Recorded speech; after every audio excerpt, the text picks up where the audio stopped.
look, it is not my fault that your husband's name appears in that list. Hindi aking listahan yan. Now, there is no such thing as I have to move on because it's a constant vigilance. Kung nasabi ko ang pangalan uli, because at that time, he was named. Dito ngayon, yung conviction niya, dismissed from public office and barred from seeking in perpetual disqualification to hold public office. That is not my decision. It is the decision of the ombudsman. Kailangan ko sabihin kasi hindi alam ng tao na si Mabilog wala dito, sumibat at ayun ang nangyari sa kanya. That is different from the first time that I mentioned him. Take that away. That was general. Ito dito is specific, yung mention niya because of what, kasi, or would you rather that linyahin ko yan sila tapos rakrakan ko na lang. It might have stop them from doing it and the public from being aware or not from, but being aware of the people who are out to destroy their way of life. Demokrasya to. On a democracy, you cannot have a free-willing right to do whatever you want. Because what you want to do or you desire to do is always subject to the public good and the public interest. Remember, when I do anything and I invoke public interest, public good, mabigat yan. It carries with it the force of a law na talagang sabihin ko, itong mga tao na ito, hintuan ninyo pag hindi. There's no law which says anything like that. But galing sa bunganga ko as president, I'm giving you the warning, yung naiwan, kayong mga naiwan na mga drug lords yan, well, alam naman ninyo, you take the risk, you earn so much money, comfortable life, okay lang yan. But at the end of the day, you know what the stakes are. Now, we ask the different representative of the task force to give the report. I'd like to ask Secretary Duque to give us the first report. Magandang gabi po, Mr. President and Senator Bongo and my fellow cabinet members.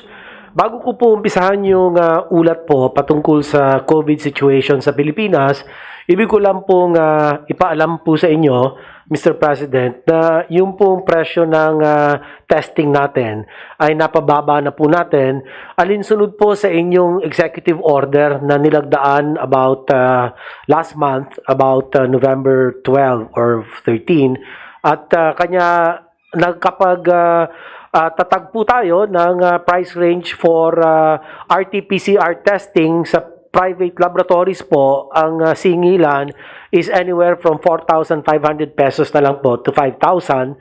At sa government laboratory naman po, national and local government laboratories as 3,800 pesos na lang po.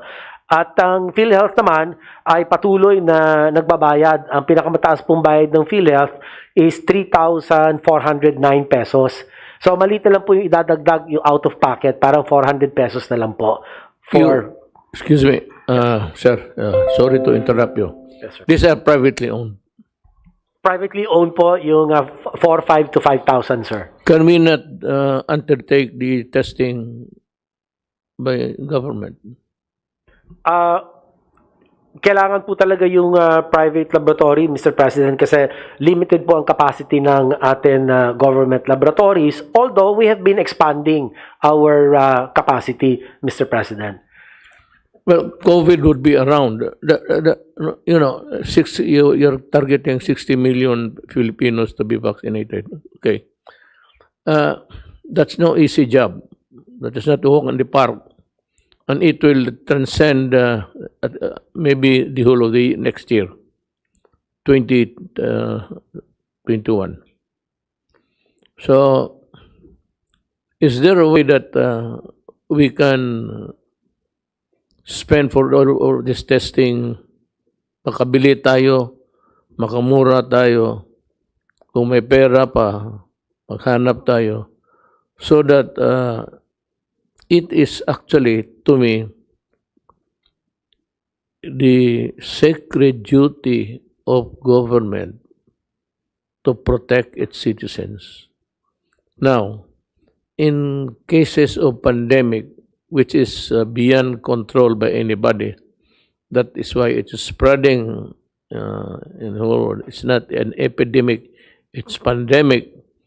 So we can expect more because vaccinating 60 million, I said, would really be you have to walk the extra mile there. So, baka, if you can give me a figure, akin pera na lang, wag na lang yung the quality, what they make. I'm not concerned with that. Tingnan ko kung may pera, magbili na lang tayo in all government hospitals or in health centers, mabigay natin libre, free of charge. Target the first or second quarter if you can have a program where I can review and look for the money. Will do, sir. Okay. Gagawin ko po kagad. Thank you. Po. We go now to Secretary Anyo for his report. Maraming salamat po, Mr. President. Tama po yon. Doon po sa PDITR, prevention po ang pinaka-unang hakbang. 80% of the effort po kung magawa ang prevention, hindi na po aabot sa ospital, hindi na po aabot sa malalalang kaso. At ito po ang trabaho ng LGUs at ang responsibilidad din po ng bawat isa.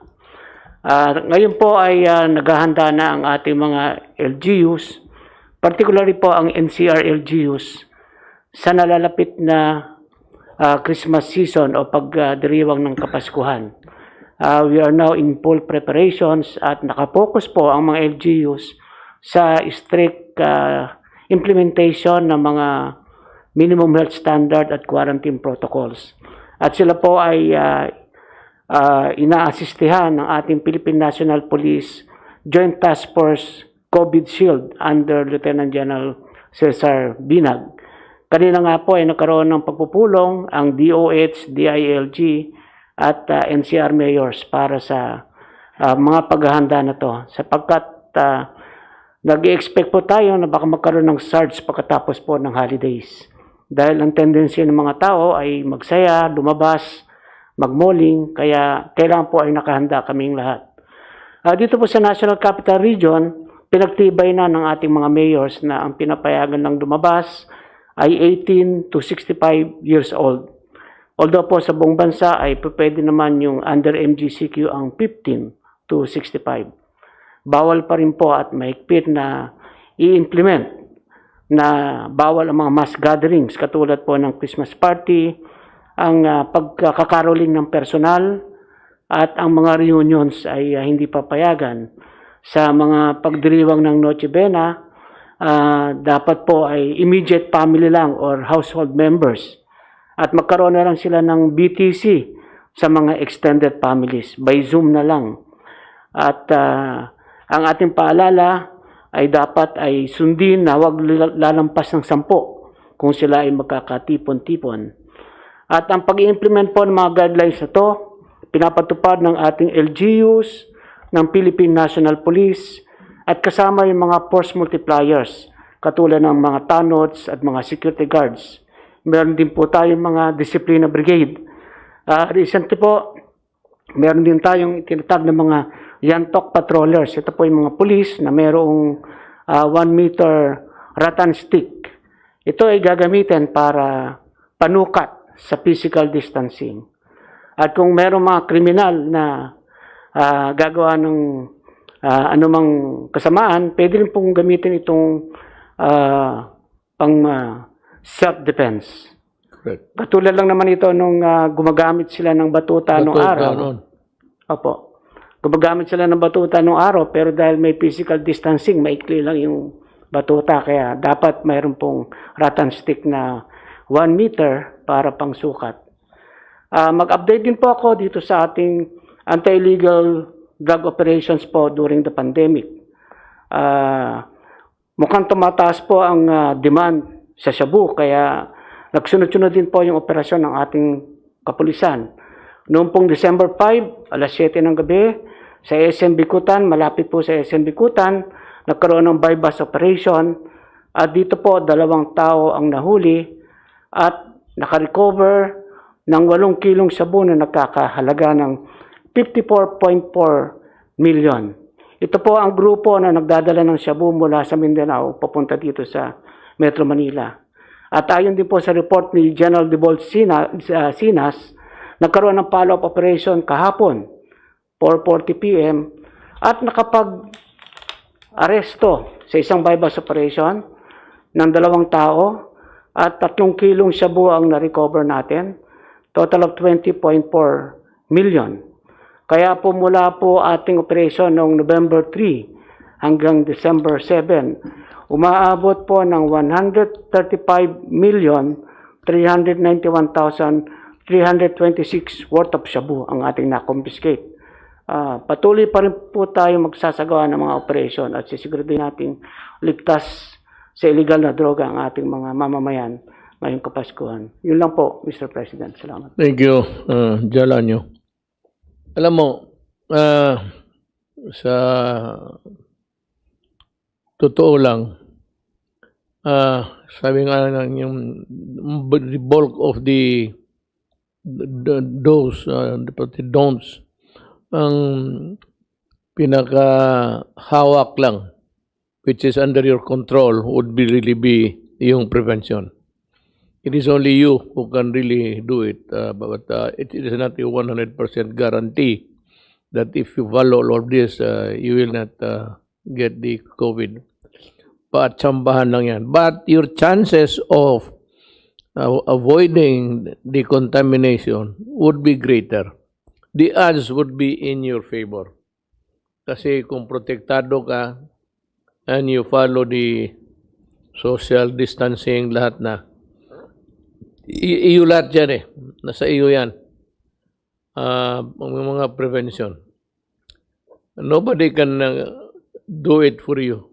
You and you alone will be responsible for your safety and health.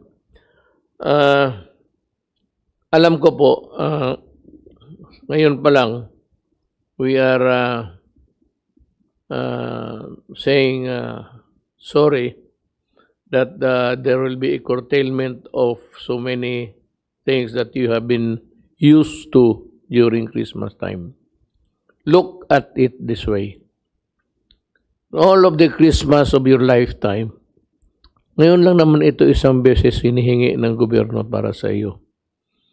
Ang ano dito is para sa iyo, hindi para sa gobyerno. Gobyerno is an abstract thing. It does not breathe. It has no lungs. It does not get sick. But government is a agency through which the will of the people is expressed. That is a definition of what government is. So, yung kami dito, sinusunod lang namin yung ano yung kagustuhan ng tao. Everybody wants to be healthy. No doubt about it. So, there's no question that government can take a cue every day from people of all walks of life, giving suggestion and doing something for the country. For those who are really the workers, lalo na yung mga frontliners, the doctors, and the nurses who have to face the sick people. We salute you many times, and please continue to do so, and may God bless you. Now, itong sa Kapaskuhan, mahigpit ito ng konti. I said, you had it so many Christmases in your life. Those born during this time, beginning in the 40s or 30s, wala na yan sila ngayon masyado. Kami na ang sunod niyan mga 40s. Wala na. Pero you have had so many Christmas blowouts and parties. Itong kaisa-isa lang. This is one Christmas, the only Christmas maybe that government will interfere in your private affairs. You might think that this is too much, government does not control us. Of course, we cannot control you individually if what you do is what you want. The problem is we are preventing you from getting other people sick. So that's the problem. It is not you, or if it includes you and your neighbor. Yan ho ang laro ng buhay dito. So many parties. Almost in your adult and younger years, you had parties every Christmas. Would you be kind enough just to skip the not really frivolous, but the festivities? Iwasan na muna ninyo. You avoid it because it is for your own good and for the good of the community and eventually for the good of the country. Yan ho ang mailagdag ko dyan sa statement ni General Anyo, which was really encompassing. Actually, si General Anyo has the supervision sa pinaka, sa tao.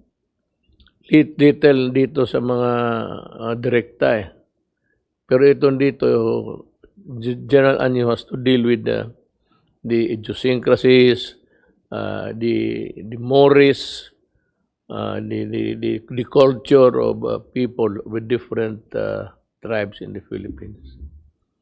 So, sana maintindihan ninyo kami. Now, let's go to Secretary Tugadi. He has...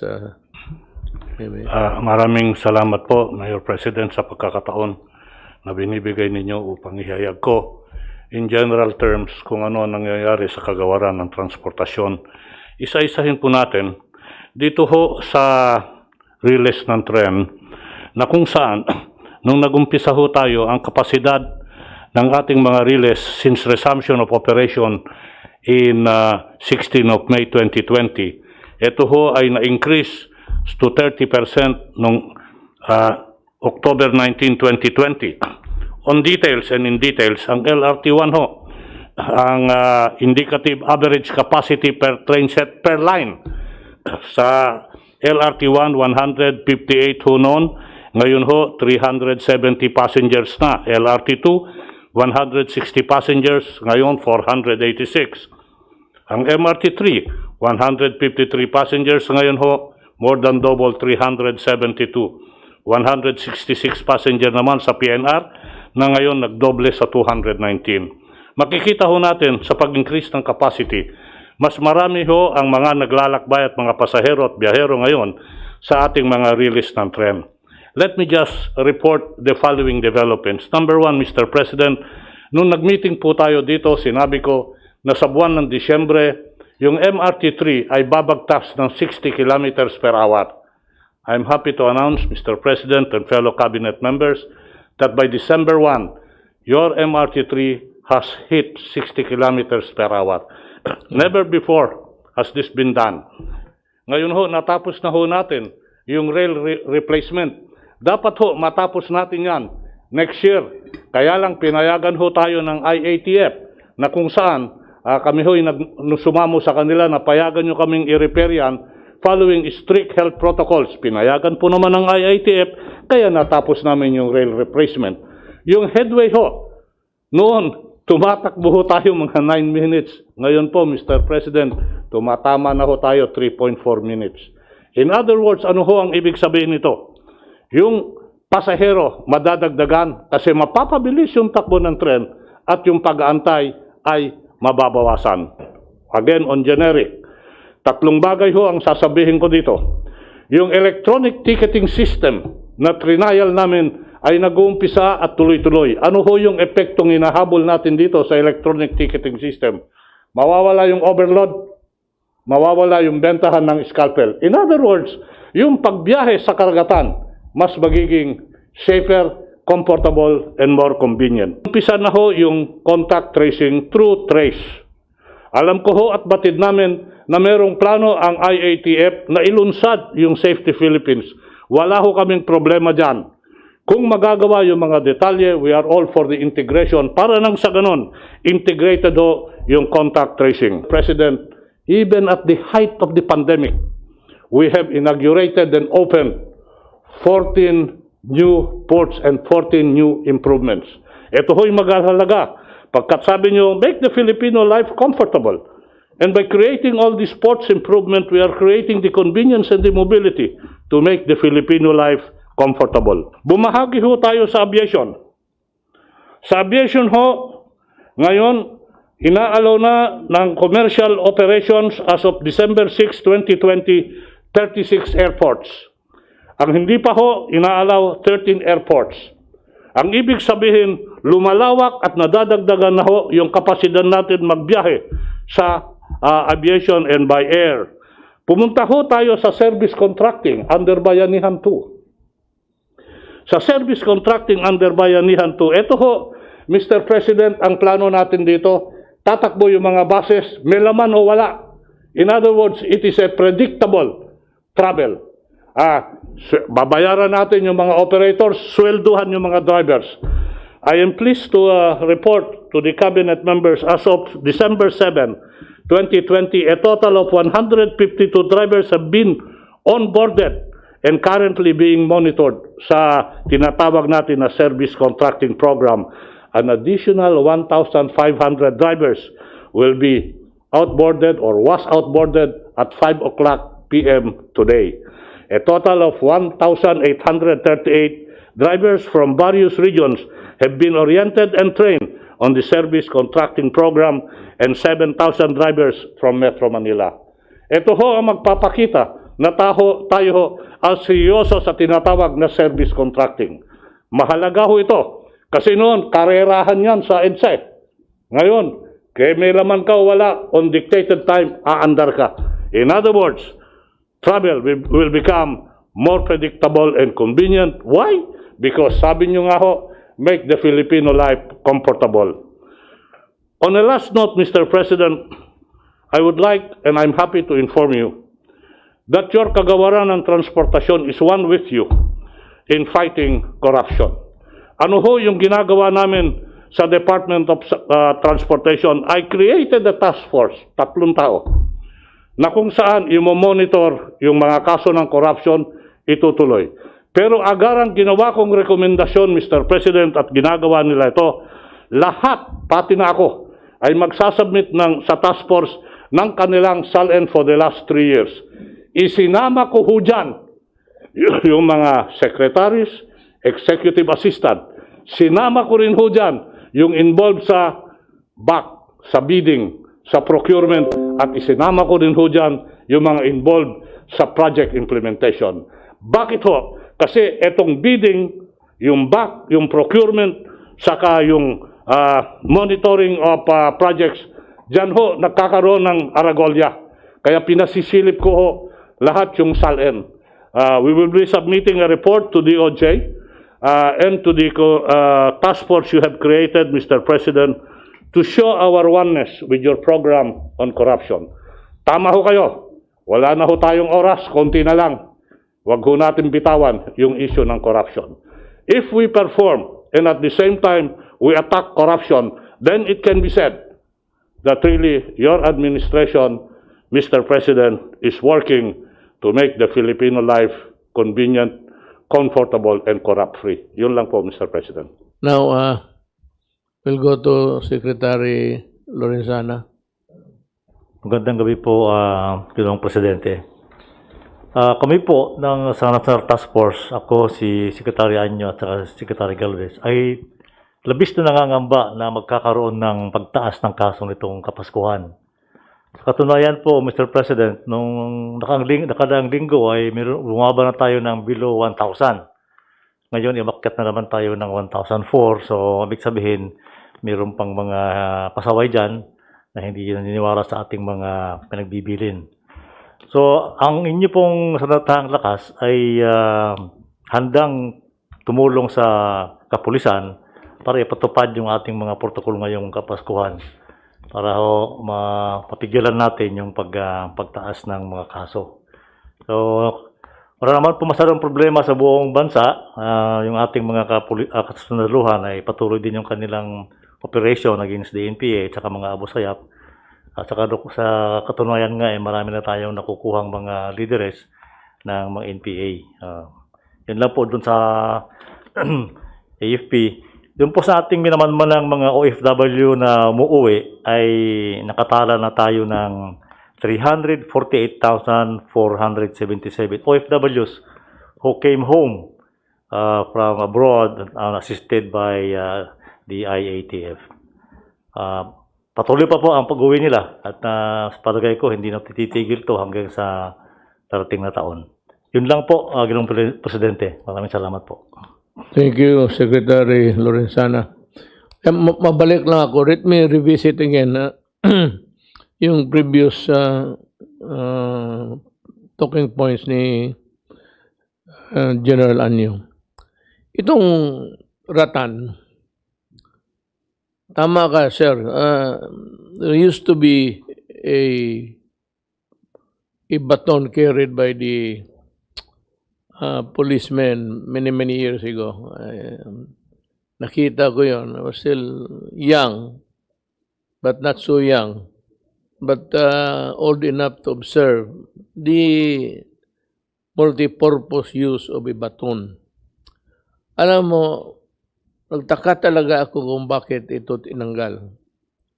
You know, when a person resists arrest, and he becomes violent, the first impulse of the police without a baton is to hold his gun. He might not draw it, but he holds his gun ready for action. Kung may baton ito, rubberized man yung baton noon, kung mahampas mo lang ang kamay, mahampas mo yung katawan, masakit yun. Maybe you can subdue the person resisting arrest or the criminal. At bakit nawala ito? Na dapat ito ang first line of defense ng police para hindi siya malapitan, agawin yung baril o makipagsuntukan sa kanya o makipag-struggle kasi ayaw ma-aresto. The police can use a not so lethal weapon. Yung baton, rubberized yun noon. Matigas. Pero not enough to really break bones. And also, the practice of using it moderately, especially where to strike, what parts of the body of a human being can be, well, can be hit so that he will stop his aggression or surrender. Ganito kasi yan, ulitin ko, maraming hindi nakaalam nito eh. Ulitin ko ha, for the education of everybody. When you are a criminal or when you are a person who has committed a wrong or a crime, and when the police arrives to the scene to find out what happened, and you are pointed to as the culprit, you're the robber, you are the thief, you are the kidnapper, whatnot, your first duty as a citizen is to surrender. Pag sinabi ng pulis ito, at bitawan mo yung itak mo, bitawan mo yung pampalo mo, o bitawan mo whatever that is really a dangerous, maybe capable of injuring a person. Now, if you are really a responsible citizen, you must know your duty. If you have committed the wrong, then you're supposed to surrender peacefully. That is your duty. That is your responsibility. Hindi yan sa yan talaga ang batas. Pag sinabi ng pulis, bitawan mo mag-surrender ka because that is your duty as a criminal, or your responsibility as a whatever, nag-aaway kayo dyan, a protagonist in a fight, or whatever, mag-surrender kayo. Now, if you do not submit to the authority of the law, which is personified by the police, pwede kang hulihin talaga and make an arrest. In making an arrest, you are supposed to be bodily carried to the police van, or talagang hawakan ka, and if you do not want to move, you are dragged to the police station. Kasi yan ang trabaho ng police. Ang trabaho ng pulis, makahiram nga ng isang ballpen pa. Nagli-lecture na ako ng criminal law dito. Kasi maraming inintindihan eh. Lalo na yung mga lasing. Pagka ng pulis, sabi, bakit? Nag-inuman lang ako dito. Masama ba magsigaw-sigaw? You create public disturbance. Many person, hindi nila alam yan. Pag maglasing sila, nag-iinuman lang kami dito. Ito yung pulis. Ikaw yon sa baba.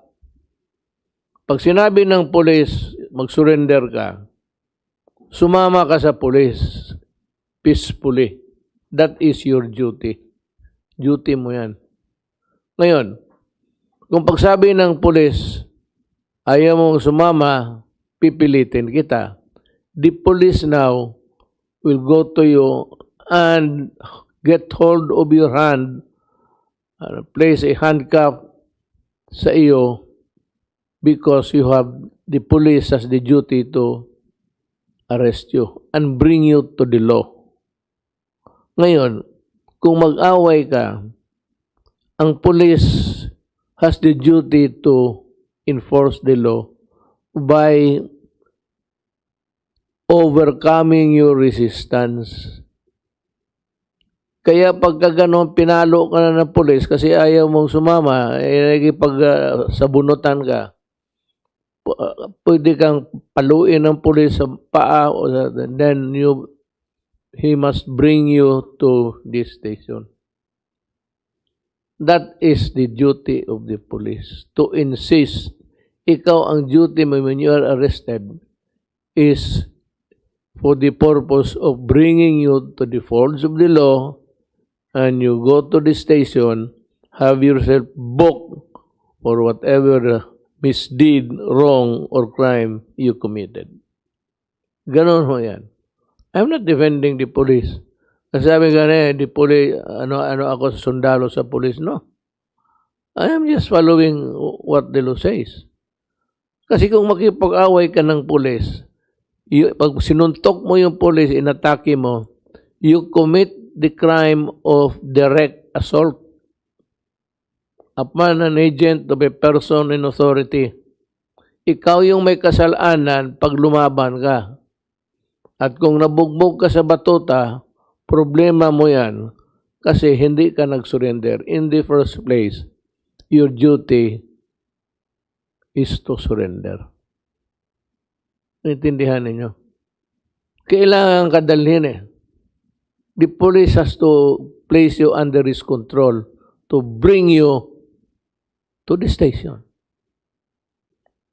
Ano sabihin ng police? O sige, arestado ka. O sige, arestado ako. Tapos, anong sunod? Sabi, di, uwi na ako. Ay, gago ka.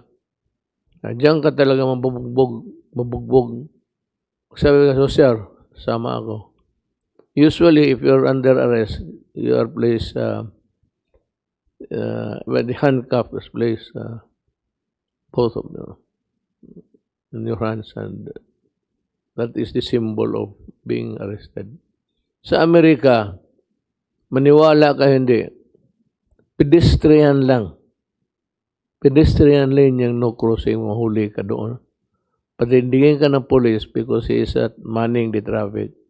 Putaragis, hulihin ka, nakapusas ka.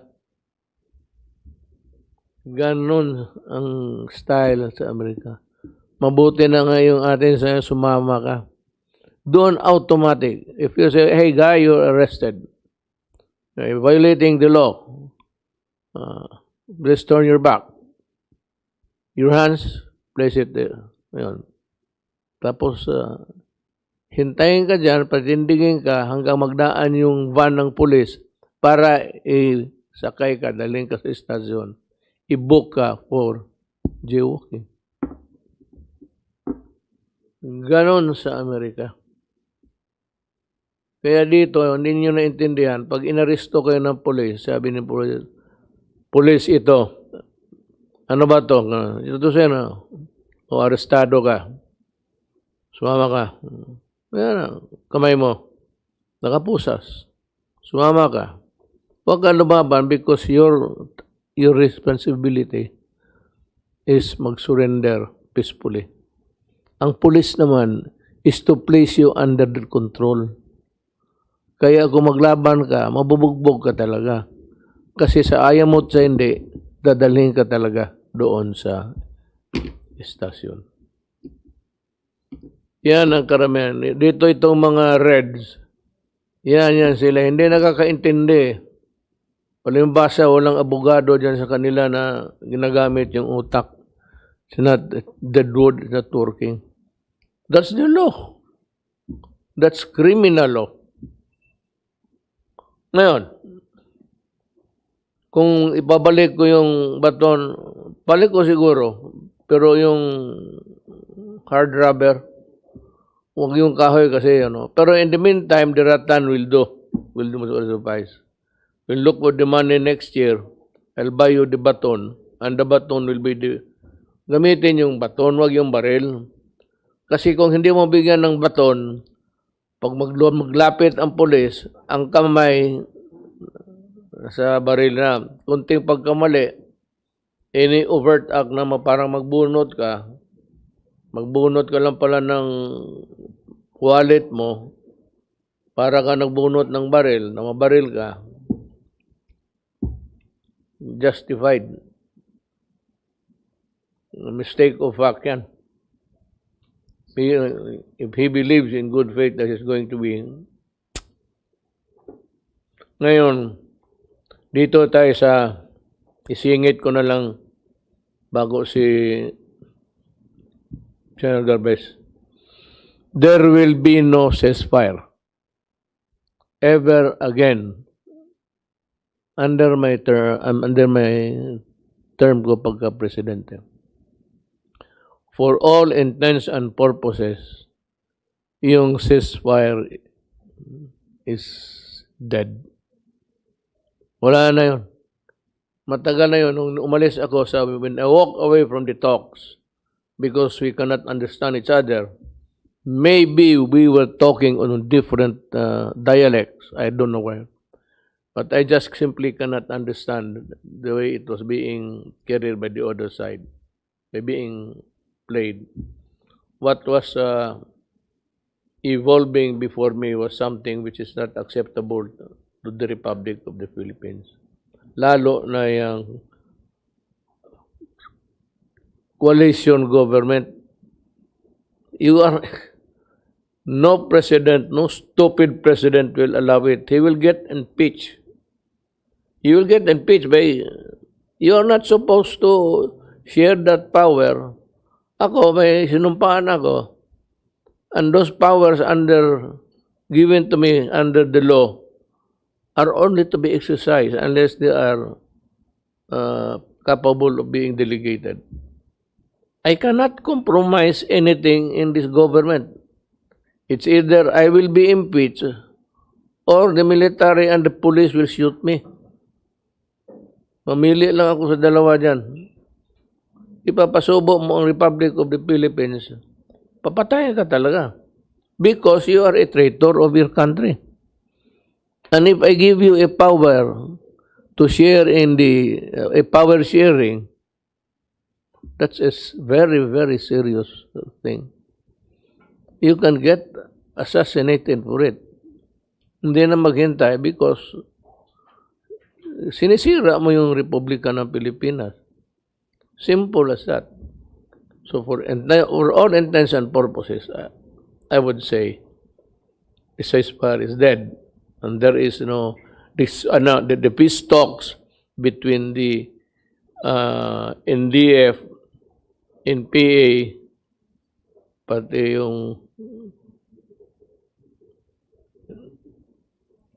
isahin na lang natin yung legal front nila, NPA, NDF, pati kayong lahat. I am identifying you because I have seen the records. You are really communists. Taken all in all its narratives, whatever, the Jasig, you're out to share power. So I have to destroy you. Na kayong lahat dyan, you're a communist. Nasa kami sa inyo, you cannot be accused now of being just a mere communist member because the anti-subversion law has been abrogated. Well, you got it all wrong because the Communist Party is still fighting against the government. Hindi nga wala nang subversion law, but you are committing murder, arson, lahat na, and rape. These are serious offenses under the revised penal code. At itong inyong organization, simply communist, all of you, the act of one is the act of all. Anong ginawa ng mga sundalo ninyo pagpatay ng barangay captain? The act of the soldier in PA is the act of Sarate, congressman. So, what do we do? Well, I'm trying to sort out what we will do to you. Because you are now criminals. And I said, I have pointed out, we are not only tagging you. That's a light. We are identifying you. And we will identify you anytime you want. But there will be a time before my end terms. I will name all of you. Kayong lahat sa NDF. Pati who are in... Alam mo, nung kaibigan pa tayo, yung nasa white area, ito sila kasimple. Kasama ko yan, nag-iinuman kami sa istorya. Tapos, one day after I go to the mountains na doon kayo, parang kadre rin kayo. Hindi lang nga kayo nagmamarcha, pero one time I was talking to the head of the COMID. Yung COMID is the highest organ, Communist Party of the Philippines in Mindanao. Si Nelson, pati si, kasama si Bong, si Nelson, pati si Father, pare mong Navarro. At that time, nakita ko pa yung sa paa niya, may tube plastic doon sa baba. And I said to the military when I went down, si Father Navarro is sick. And si Nelson is payat yan. Hindi mo talaga big time na komunista. He's a very gentle guy. He talks mahusay na ano. But you're being nice or being an amiable person does not make you a good communist. All communists are bad because all of you are conspiring to overthrow the government of the Republic of the Philippines. And nobody would allow you. Not the military, not the police, and not the majority of all Filipinos. Ilan lang kayo. Kayo sa Davao, nakapasok ang mga left sa City Council. Kailan kayo nanalo? Noong kinuha ko kayo sa ticket ko. Huwag na tayo magbulahan. Kaya kayo, sabi ko, prangkahan kayo, magsama tayo o doon kayo sa komunista. I'll drop you like a hot potato. Pag sabi ko, wala na kayong project, wala lahat, and I'll just wait for the next election, and I will drop you from the ticket. Alam niyo yan. Alam niyo, some of them now are signed in America. Akala ko ba ayaw ninyo ng Amerika? Father Tison, kasama yan ni Father Ivasco. June is back with us. He ran for governor. He lost, but he's a priest. He was a priest. Father Tison and Father Ivasco. Ang hindi ko alam, yung nanay ko may pagka-aktivista. But she was really passionate about good government. Gobernador kasi ang tatay ko. Every weekend makita ko sila sa bahay doon sa terrace. May mga madre gano'n. Nagbi-meeting. Akala ko nagdadasal ang mga yawa. Para po tayo. Doon pa. Si June. Nung tumakyat ako sa bukid, nakita kami. Alam mo yung NDF magkasal? Yung flag ng NDF, they encircle it with the couple. Balutin kayo ng NDF flag. Tapos ang seremonya. Ganon ang and yung mga gay, maraming gay sa NPA sa itaas. There's a good number of NPAs who are gays. Ewan ko kung bakit. Marami nagpunta doon sa bukid.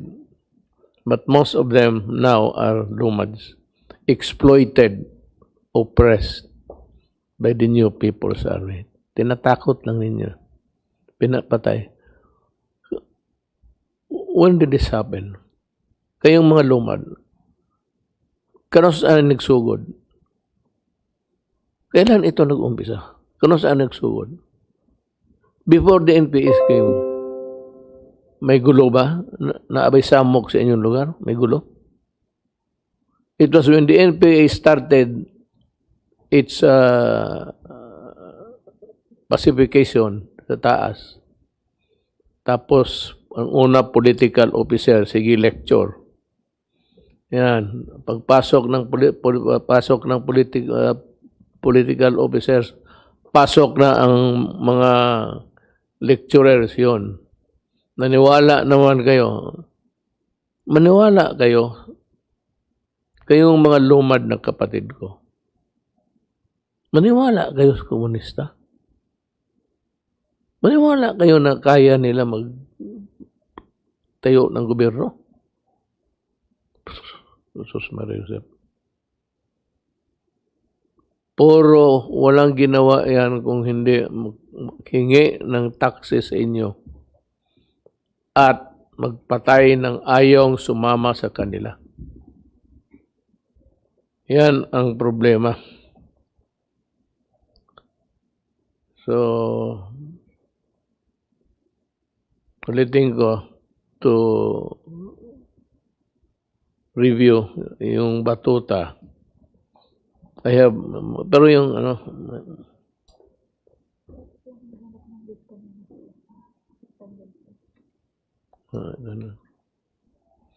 yung batuta ibalik ko siguro, but I do not want yung kahoy.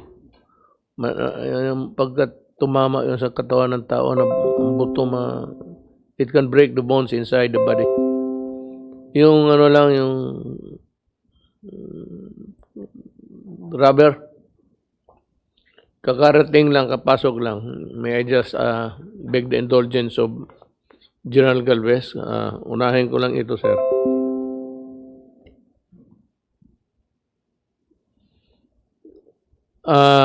Ito ang DNR kay kay Secretary Simato, General Simato.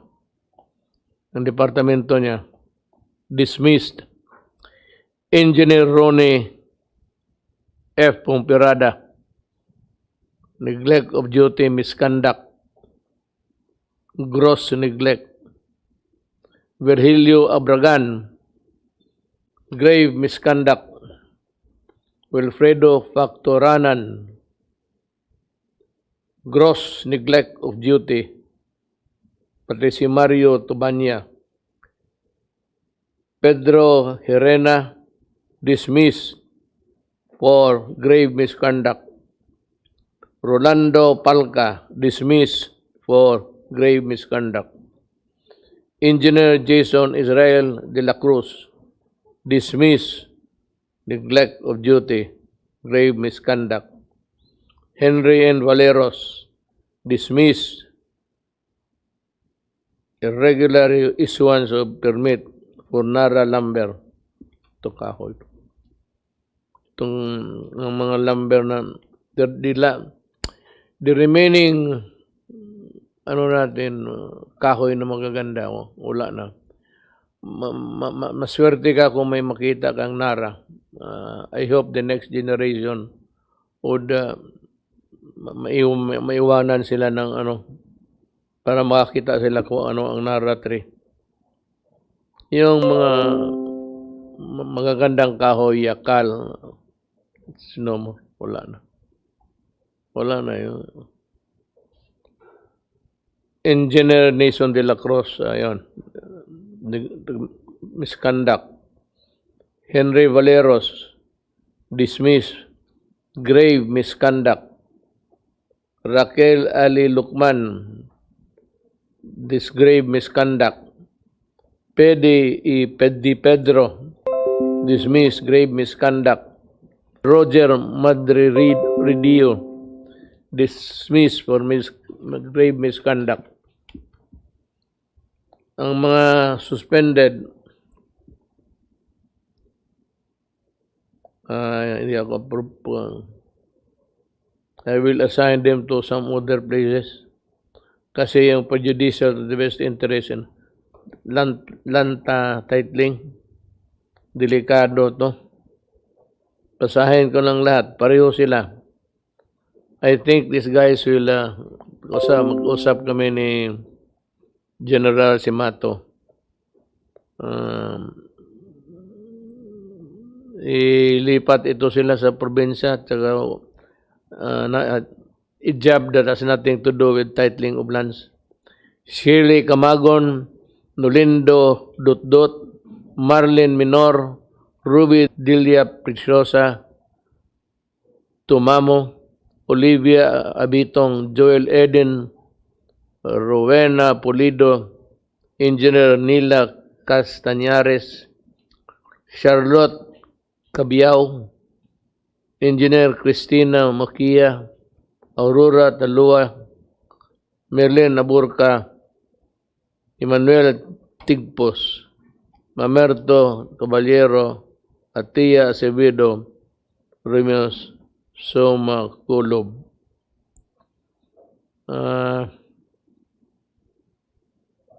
I think I will ask for the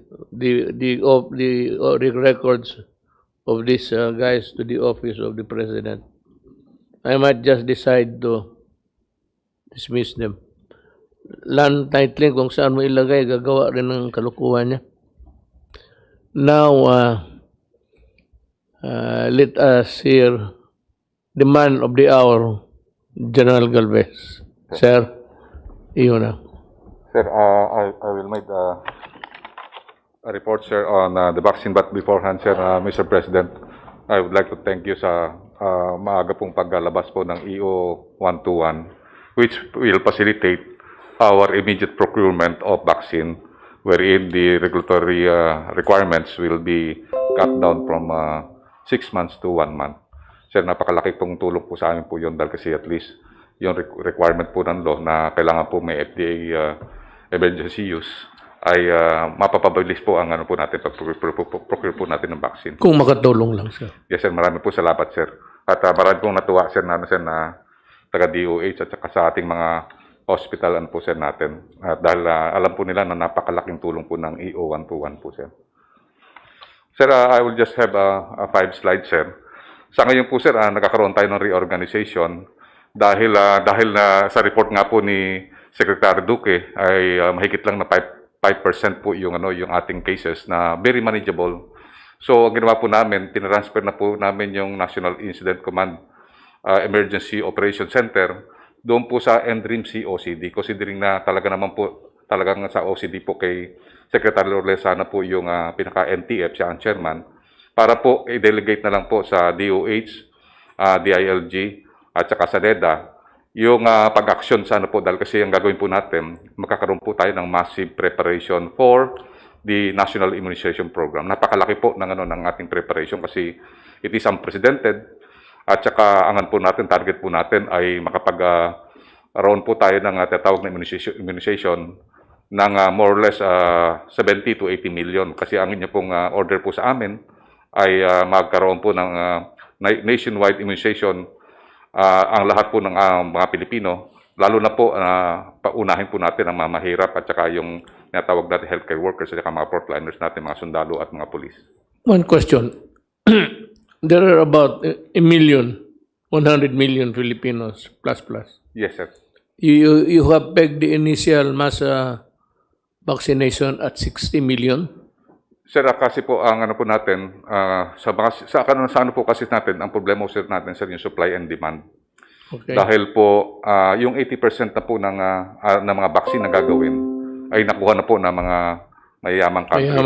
Kaya nga po, napakaganda po ng mga speeches niyo po sa ating UN na dapat katulad po natin ay mabigyan po tayo ng accessible sa equitable access to sa vaccine po, sir.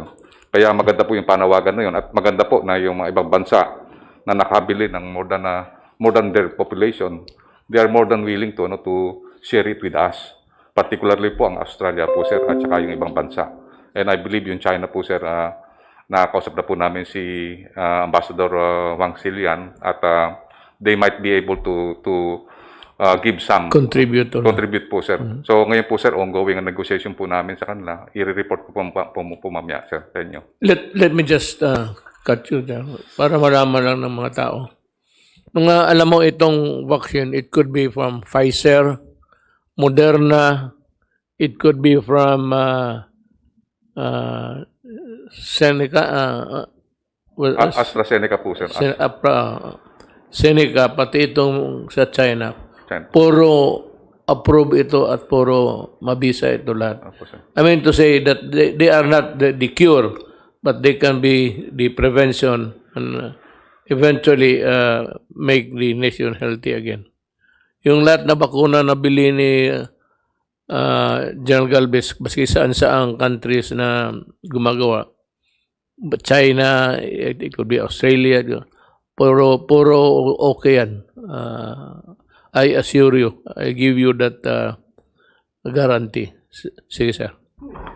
Sir, okay naman po tayo sa ating communication, pero mabuti po in-explain nyo po yung herd immunity kasi ang mga tinatanong po ngayon sa ating mga press briefing, bukod doon sa kailan actually magkakaroon ng bakuna, at sinasabi ko po nakadepende naman po yan sa approval ng tinatawag na emergency use authorization, marami rin po nagtatanong dahil with a country of 110 million nga daw po, 60 million ng bakuna, paano yung balanse na 70 million? Ang sinasabi ko naman po ay ang pangako ng ating Pangulo ay yung pinakamahirap magkakaroon ng bakuna. Sumatotal po yan 60 million. Pero gagawa rin ng hakbang ang gobyerno para yung mga gusto bumili, na kaya naman bumili, ay magkakaangkat. Although ang problema po ngayon, yung sa private sector, talagang lahat po ng gumagawa ng bakuna ay G2G. So hindi ko na po alam kung ano yung gagawin ni Secretary Galvez. Pero ang tanong po na ng marami, paano naman kami na hindi mahirap? 670 million pa rin po yung hindi mapapasama doon sa 60 million natin.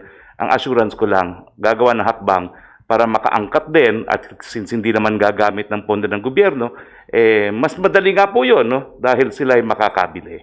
Yun lang po, Mr. President. Ganun. If I may add, hindi sabihin na kinakalimutan natin yung may pera. You are still a Filipino and it's the people's money, your money, everybody's money. Ang akin lang is, as I have said earlier, na itong mauna, sundin yung patulong pangkabuhayan sa listahan ng DSWD. Meron doon yung pinakamahirap, medyo hindi mahirap, at saka yung medyo hirap-hirap lang. Ang mauna talaga dito, may order is yung mga mahirap. Yung walang-wala talaga. Kasi yun ang unang, pag tinamaan, walang medisina, wala lahat. And most of them, sad to say, mga babayan natin na walang pera, mahirap, they kind of being intimidated going to the hospital, lalo na malaking hospital. Kaya sa kanila, kinakalimutan niya lang yung tiisin na lang nila, paswerte kung mabuhay o hindi. So these are the people na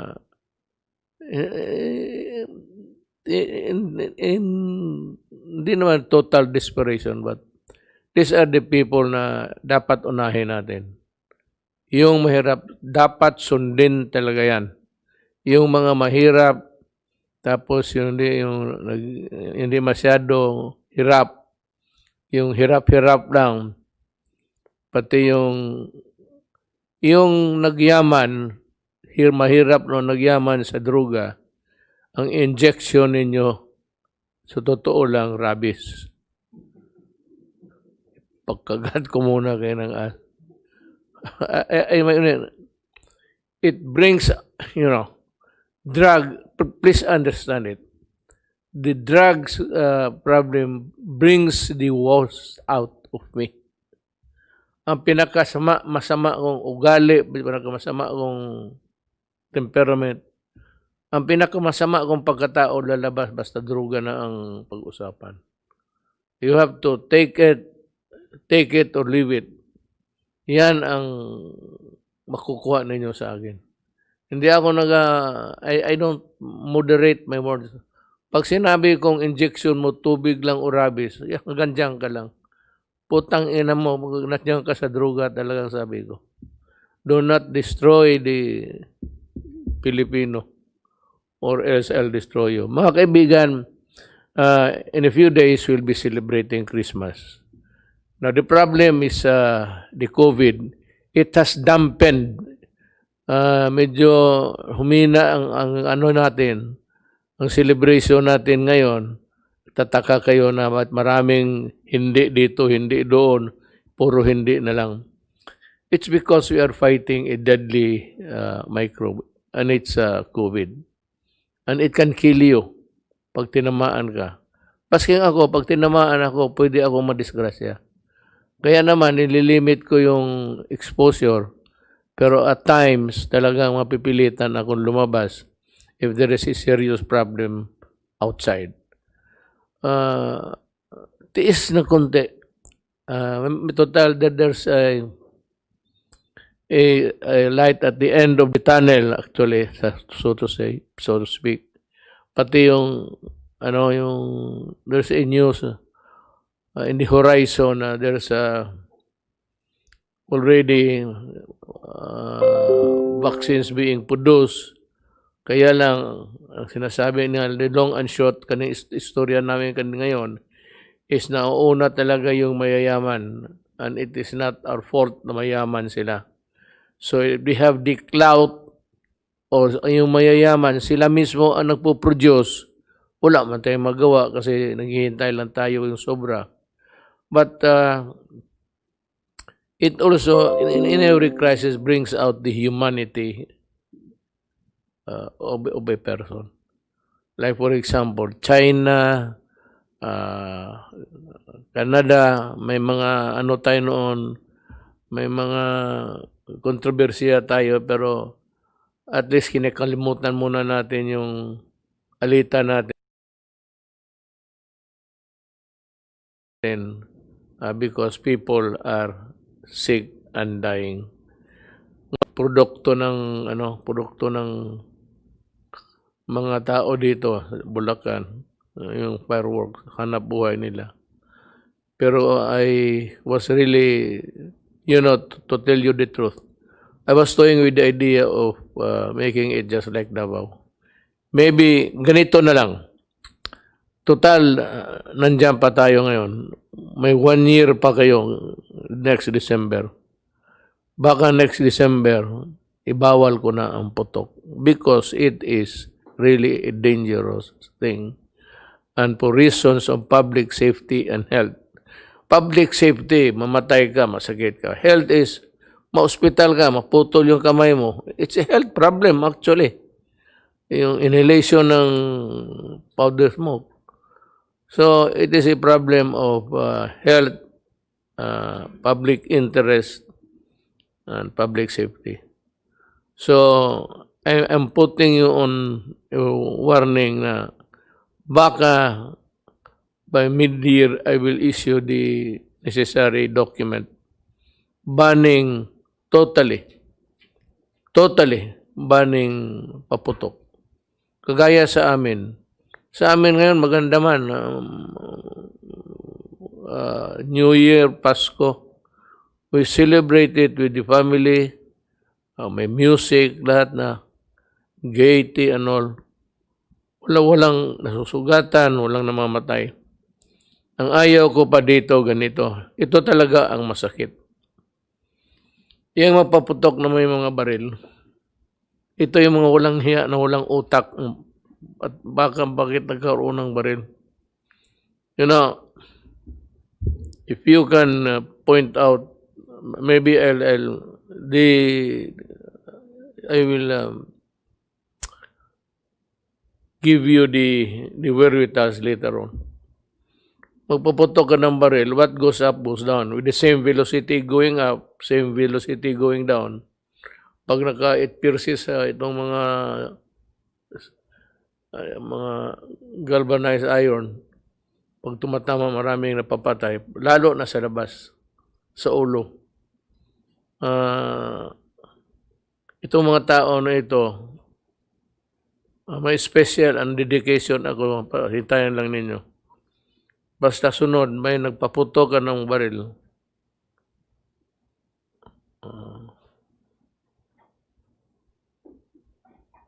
Ayaw ko kung anong gawin ko. Mag-isip pa ako ng mabuti. Pero basta I will lalo na yung pagputok ng baril.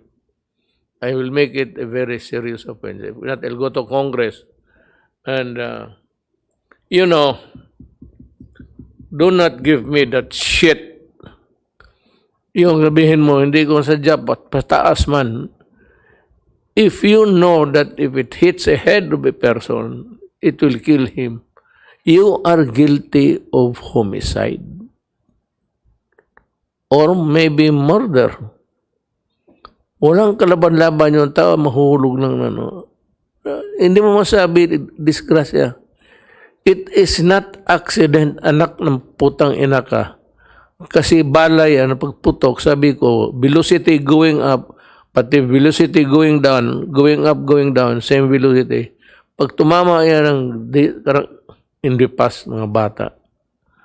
Ito kung wala kayong utak, I'm reminding policemen, military men, and civilians, licensed or not holding firearms, do not, kasi pag nahuli ka,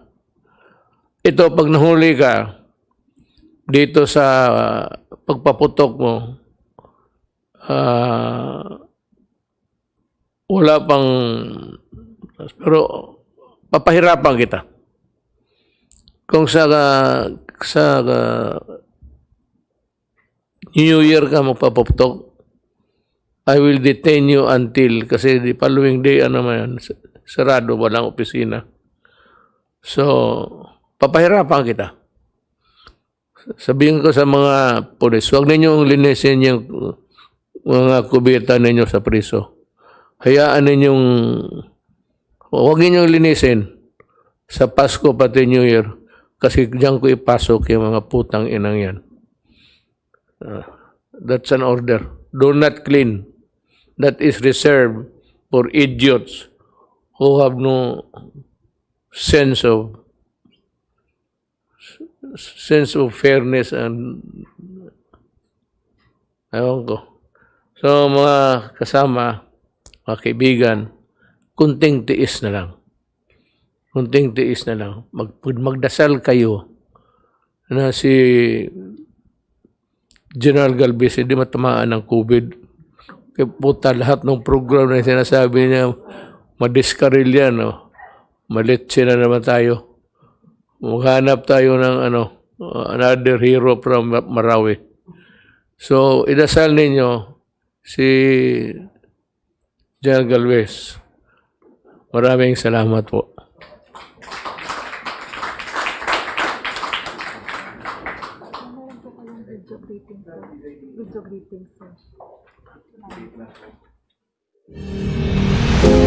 Para ihayag ang pinakahuling kalagayan ng COVID-19 crisis sa bansa at ang mga hakbang na ginagawa ng pamahalaan laban sa pandemya.